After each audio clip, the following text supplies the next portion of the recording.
വിണ്ണിലെ താരവും താണിറങ്ങുന്നുവോ സ്നേഹമാം നാഥനീ മണ്ണിലായി വന്ന നാൾ. സർവലോകത്തിനും നല്ല വാർത്ത ഇതാ, ബെത്ലഹേം തന്നിലായി പിറന്നു പാലകൻ. കാലിത്തൊഴുത്തിൽ പിറന്നു നായകൻ, രാജരാജൻ ശ്രീശുനാഥൻ. കാലിത്തൊഴുത്തിൽ പിറന്നു നായകൻ, രാജരാജൻ ശ്രീശുനാഥൻ. പാപങ്ങളെ വഹിച്ചു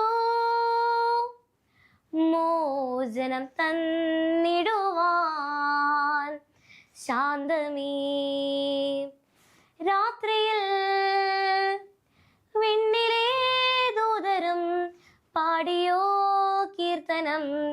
വിണ്ണിലെ താരവും താണിറങ്ങുന്നുവോ സ്നേഹമാം നാഥനീ മണ്ണിലായി വന്ന നാൾ.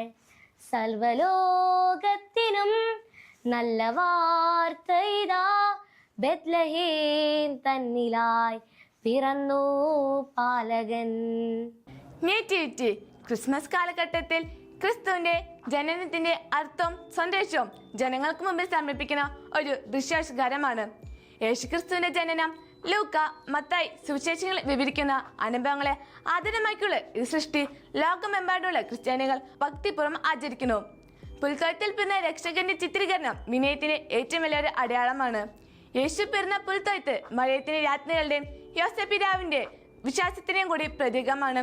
രാജാക്കന്മാർ മുതൽ ആട്ടിടർ വരെയുള്ള ആ പുൽക്കൂട് യേശു നമ്മെ എല്ലാവരുടെയും രക്ഷയ്ക്ക് വേണ്ടിയാണ് ജാതനായത് എന്ന് പറയാതെ പറയുന്നു.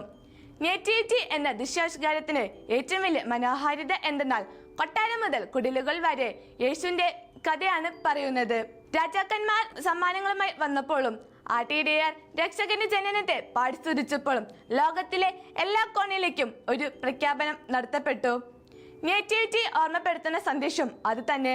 ലോകത്തിലുള്ള എല്ലാവരും എല്ലാ തരക്കാരും തന്നെ സ്നേഹത്തിന് യോഗ്യരാണ്. നേറ്റിവിറ്റി ഒരു ഓർമ്മപ്പെടുത്തലാണ്. എളിമയുടെയും വിനയത്തിന്റെയും പ്രതീകമായിരിക്കുന്ന രക്ഷകനായ യേശുക്രിസ്തുവിന്റെ ജനനത്തിന്റെ ഓർമ്മപ്പെടുത്തൽ. ക്രിസ്മസ് കാലഘട്ടത്ത് നക്ഷത്രങ്ങൾ തൂക്കുന്നതും പുൽക്കൂടുകൾ നിർമ്മിക്കുന്നതും ഇതിന്റെ ഏറ്റവും വലിയ പ്രതീകങ്ങളായി മാറിക്കഴിഞ്ഞു. ഈ ചിത്രീകരണങ്ങൾ ക്രിസ്മസിന്റെ ആത്മാവായി മാറിക്കഴിഞ്ഞു.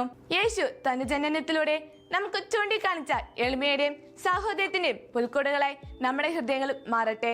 നന്മകളാൽ നിറഞ്ഞ നമ്മുടെ ഹൃദയമാകുന്ന പുൽക്കൂട്ടിൽ ഉണ്ണിയേശു ജാതനാകും. അതിനുള്ള ഒരുക്കമായി നമുക്ക് ഈ ക്രിസ്മസ് കാലഘട്ടത്തെ കാണാം. ഇന്നേ ദിവസം നമുക്ക് ഉണ്ണിയേശുവെ എൻ്റെ ഹൃദയത്തിലേക്ക് വരണമേ എന്ന് 10 പ്രാവശ്യം ചൊല്ലിക്കൊണ്ട് നമുക്ക് ഉണ്ണിയേശുവിനെ നമ്മുടെ ഹൃദയത്തിലേക്ക് സ്വാഗതം ചെയ്യാം.